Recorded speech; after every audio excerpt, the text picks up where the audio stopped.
tardes a todas y todos. Soy Giuliano Perseu, director país de Ginevacol Colombia. Estamos aquí en nuestro primer café con el DIH.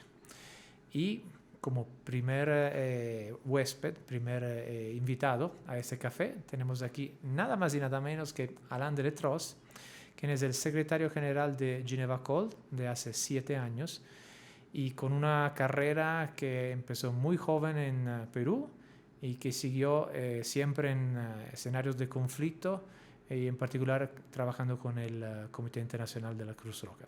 Le damos una gran bienvenida a Alain. Gracias, estoy muy feliz de estar aquí. Buenas tardes a todos los que nos escuchan y que nos miran. Entonces, nuestra primera pregunta para Alain sería de hablarnos de lo que es la misión institucional de Ginevacol. Sí, con mucho gusto.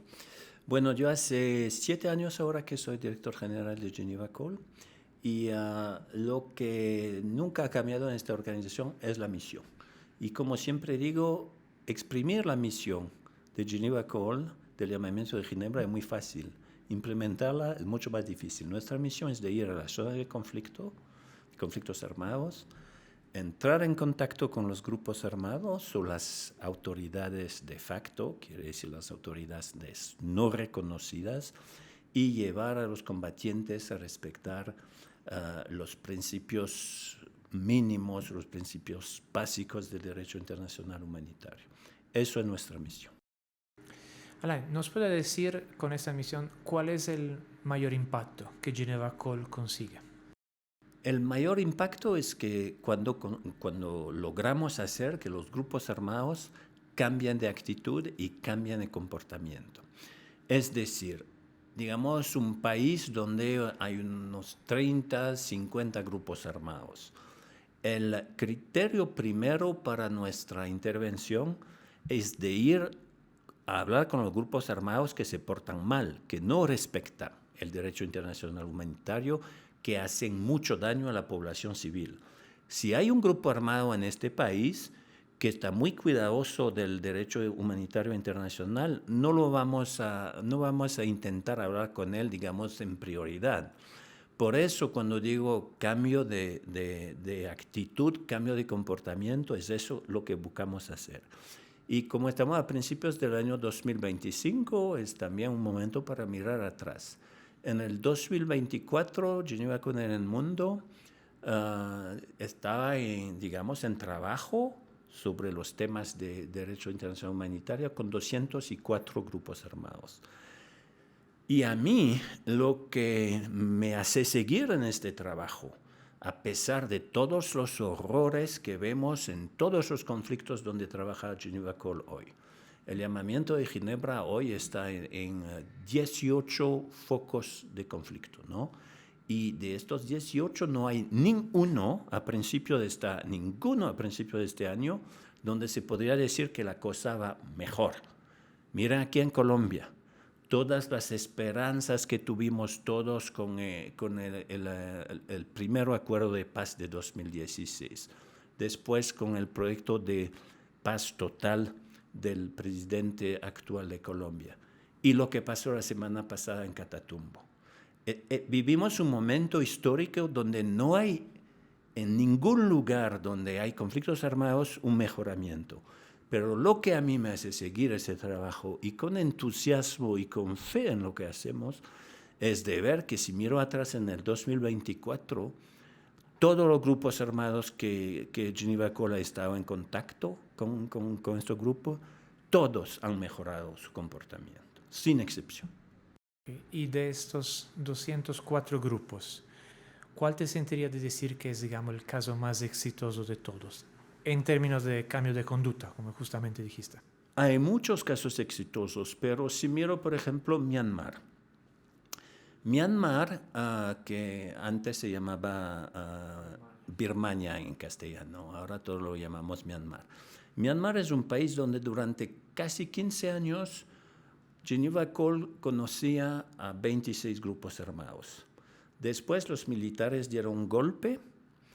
Ahora estamos ahí trabajando con 60 grupos armados, pero mis colegas ahí estiman que hay ya más de 1000 grupos armados. Y con estos 60, yo acabo de visitar, justo antes del fin del año, estuvimos ahí en noviembre, entramos a la selva con nuestros colegas de allá. Y es impresionante ver cómo han cambiado de comportamiento. Por ejemplo, protección de la niñez, del niño. Muchos de los grupos, como aquí en Colombia, utilizaban muchos niños combatientes, ¿no?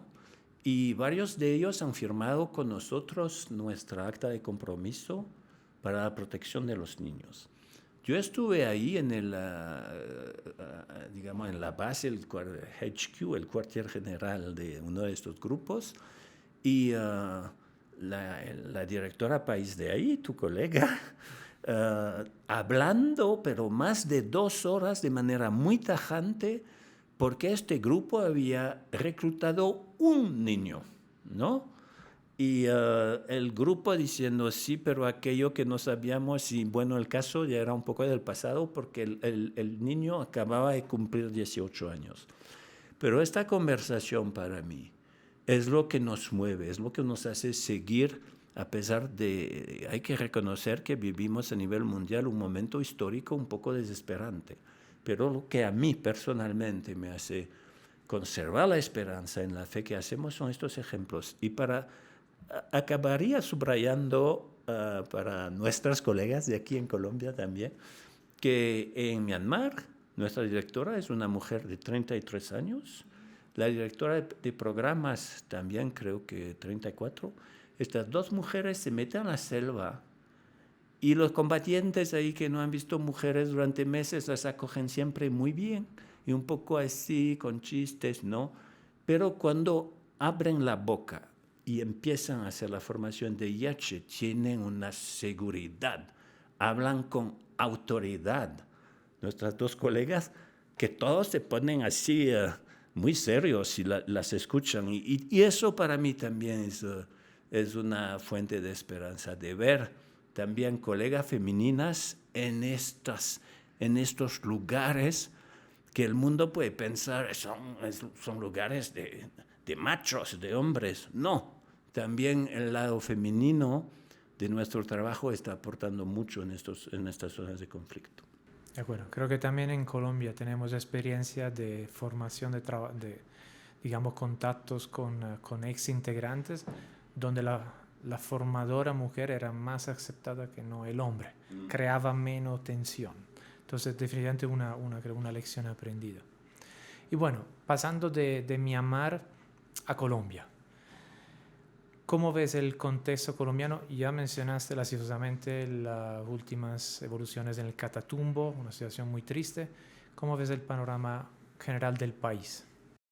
Bueno, lo veo con un poco de tristeza, porque se ve que aquí también se aplica un poco este fenómeno que mencioné para Myanmar, pero no solo para Myanmar, es casi para el mundo entero, este fenómeno de la multiplicación de los actores armados.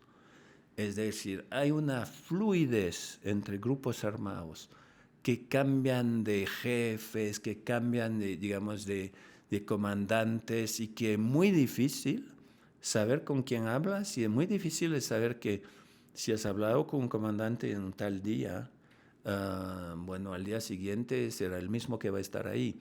Pero estoy hablando del mundo. Aquí en Colombia, para el llamamiento de Ginebra, desde varios años, más que todo desde la ley del 2022, como bien lo sabes, no hemos estado en contactos directos con los actores armados, sino más bien trabajando con actores sociales que ellos están diariamente en contacto con los actores armados, que son, bueno, los trabajadores de salud, los líderes sociales, las organizaciones indígenas y también los párrocos católicos. Y ahora estamos también hablando con la Conferencia Episcopal para tener un proyecto más estructurado para que los párrocos y los obispos en zonas de conflicto armado puedan hablar con los actores armados con un conocimiento un poco más agudo de lo que exige el derecho internacional humanitario. Pero eso, a mi parecer, en Colombia, para nuestra acción del llamamiento a Ginebra, es, ¿cómo decir? Es una cosa que no nos permite desarrollar todos los aspectos de la experiencia y los instrumentos que tenemos y que aplicamos en otros países en conflicto, porque hay esta restricción. Alain, ya que mencionaste la centralidad del DIH, en un momento en que a nivel global hay muchos desafíos para el DIH, hay estados que claramente lo están violando, adentro de Colombia hay actores armados que claramente no lo están respetando. ¿Por qué dirías que el DIH sigue siendo un elemento central en el marco del conflicto colombiano? Por dos razones. Primero, el DIH es la base mínima de convenios internacionales sobre los cuales nos podemos poner de acuerdo. Son las convenciones de Ginebra son las más ratificadas en el mundo. No hay ningún país reconocido por Naciones Unidas que no haya ratificado la Convención de Ginebra. ¿Y cómo resumir el DIH? El DIH es ponernos de acuerdo que pondremos límites al uso de la violencia. Ni siquiera es decir no vamos a usar la violencia, ¿no? No es un cuerpo de derecho pacifista. El DIH en su filosofía reconoce que a veces los seres humanos no tienen otra manera de arreglar sus problemas que por uso de la violencia, pero por lo menos cuando eso ocurra, estamos de acuerdo que ponemos límites al uso de esta violencia, que no vamos a bombardear hospitales, que no vamos a matar niños y mujeres, que no vamos a matar a civiles que no participan en las hostilidades, y que si un combatiente, un soldado, está herido en el suelo, no lo vamos a matar, que tiene el derecho de gozar del estatuto de prisionero de guerra. Si hoy en día, a principios del siglo XXI, ni estos mínimos estándares no podemos respetarlos, es un regreso atrás de la humanidad tremendo. Y todos tenemos que luchar contra eso. Pero, como subrayaste, si miramos los ejércitos estatales en los grandes conflictos del mundo de hoy que están en guerra, se portan muy mal. Y yo en septiembre del año pasado, hablando en una reunión ministerial al margen de la Asamblea General de Naciones Unidas en Nueva York, dije de manera muy tajante, los 204 grupos que Geneva Call engages, ¿cómo se dice eso? ¿Con quién trabaja? Con quien trabajamos, se llevan mucho mejor, respetan el DIH mucho mejor que el ejército de uno de los 5 miembros permanentes del Consejo de Seguridad que está combatiendo ahora, que el ejército de la única democracia del Oriente Medio y que el ejército del Myanmar. ¿Y qué vamos a hacer? Cuando los estados se llevan así, mandan un mensaje, pero tan negativo a los comandantes de los grupos armados, y te puedo decir que con lo que ha pasado en Ucrania y en Gaza más que todo, casi en todo el mundo, los comandantes han dicho a nuestros colegas, pero ¿por qué nosotros que no hemos firmado ninguna convención tendríamos que respetar cosas que los estados no respetan? Y ellos son firmantes de los convenios de Ginebra.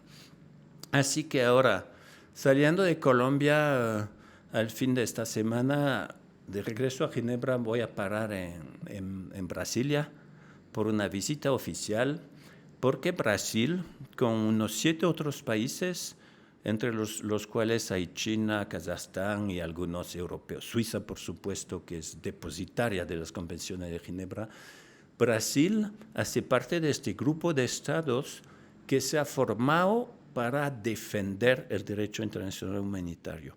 Y vivimos aquí un momento donde hay que defender eso. Perder eso, dejar que se puede violar este derecho, es decir, que todo el edificio complicado de todo el derecho internacional se puede venir abajo. De acuerdo.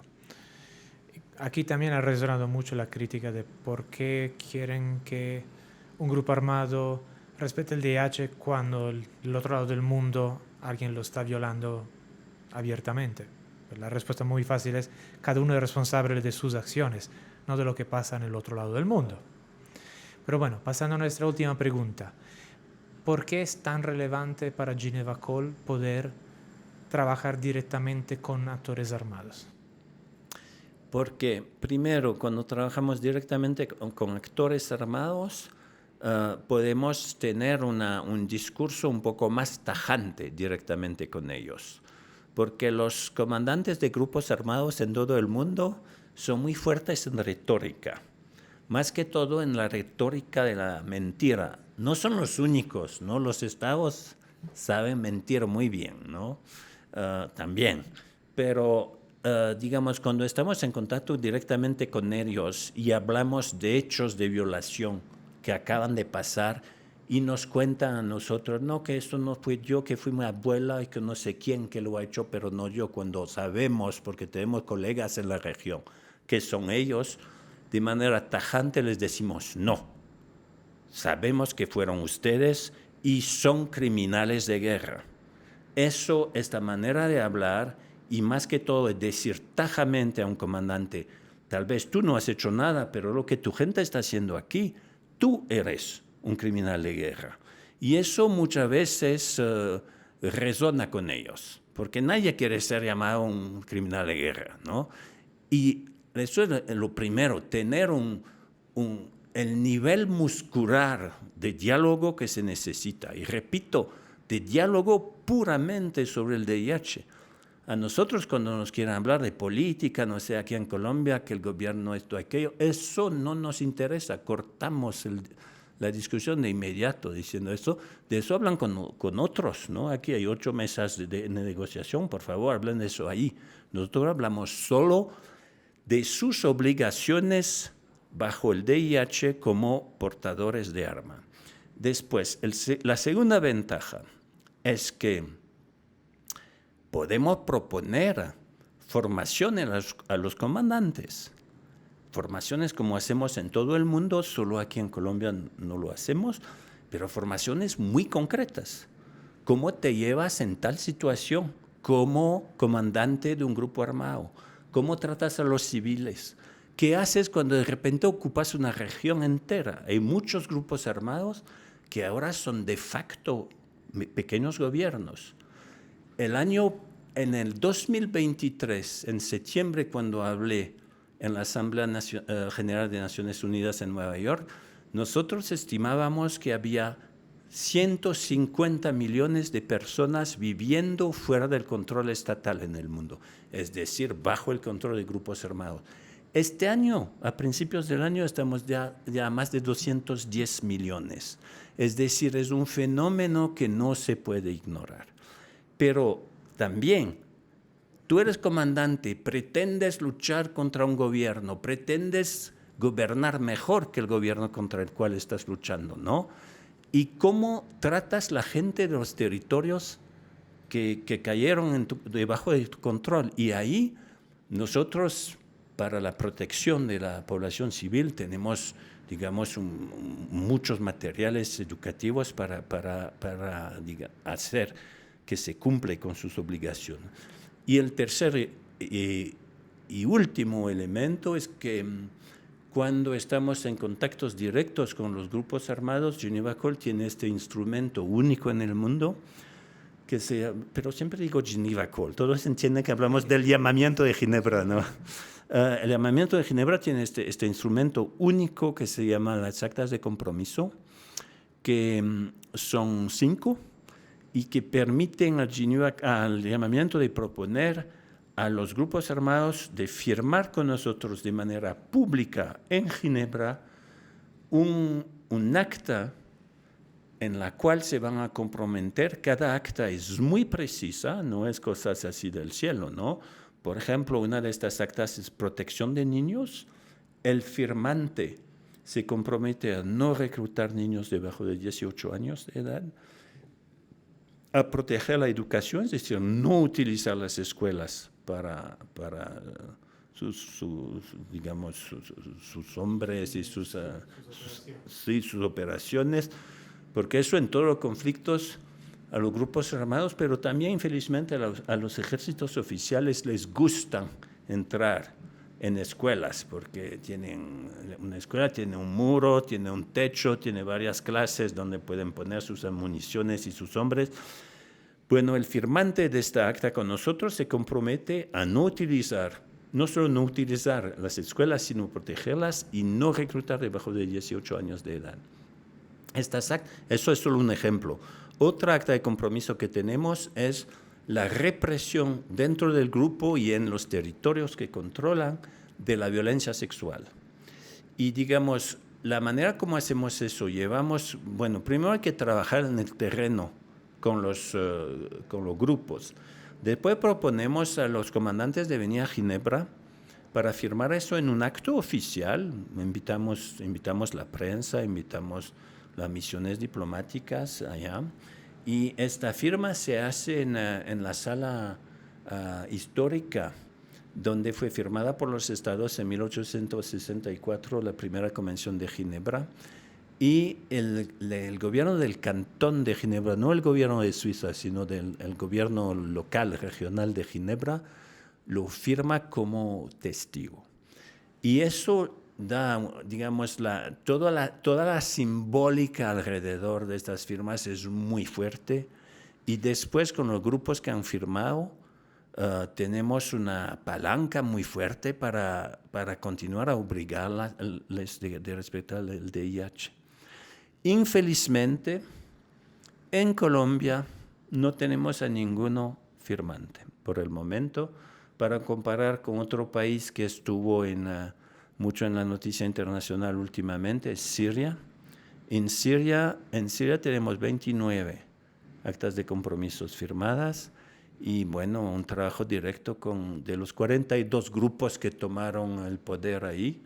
Nosotros habíamos formado en DIH 36 de los 42, así que fíjense que durante las operaciones de toma del poder, cuando echaron al gobierno del señor Assad, no hubo violaciones de derecho internacional humanitario. Así que, bueno, espero que un día en Colombia también este instrumento único que tenemos pueda ayudar para una desescalación. Y es difícil construir la paz y hasta negociar la paz cuando un conflicto sigue muy agudo. Para llegar a construir la paz hay que desescalar. Y la manera de desescalar es hacer que se respete el DIH. Tal vez un último ejemplo sobre eso. Un gran grupo del este del Congo, infelizmente esta región del mundo está estos días también en la prensa internacional por lo que está ocurriendo en la ciudad de Goma, y todos nuestros colegas ahí tenemos una oficina, están metidos en eso ahora. Pero ahí un grupo había firmado con nosotros lo de la protección de niños. Y un día este grupo tomó de rehenes una misión médica internacional, pero muy adentro ahí en la selva, ¿no? Y nuestros colegas de nuestra oficina de Goma se fueron inmediatamente ahí a hablar con el comandante. Y le dijeron, fíjate, tú estuviste ahí en Ginebra con Alan, has firmado ahí delante de todo el mundo y ahora estás tomando eso. El comandante hubiera podido contestar, yo he firmado de protección de niños y he liberado al día siguiente, lo que es cierto, 92 niños, ¿no? Y ya no tengo, miren, no tengo. Pero no fue su respuesta. Su respuesta fue, sí, tienes toda la razón. Eso fue un error. Y hasta antes que nosotros en la casa matriz supimos de esta historia, en menos de 48 horas nuestros colegas liberaron esta misión médica solo hablando de eso, diciendo, firmaste ahí, ¿cómo te comportas? Sin hablar de otras cosas, ¿no? Así que me repito un poco, hay algo de mucho más simbólico que jurídico en las firmas de estas actas, ¿no? Jurídicamente las actas no son jurídicamente papeles muy fuertes, pero simbólicamente sí, y el símbolo va más allá, como este caso lo demuestra, que el propio contenido del acta. Excelente. Alan, muchas gracias por tu tiempo, espero que te haya gustado el café y pues mucho éxito en los próximos días de tu visita a Colombia. Muchas gracias. Estoy muy feliz de estar aquí porque cada vez que estoy en Colombia, no sé cómo decirlo, pero parte de mi corazón está en este país. Ojalá que tengamos otra vez de aquí pronto. Gracias. Muchas gracias a todos.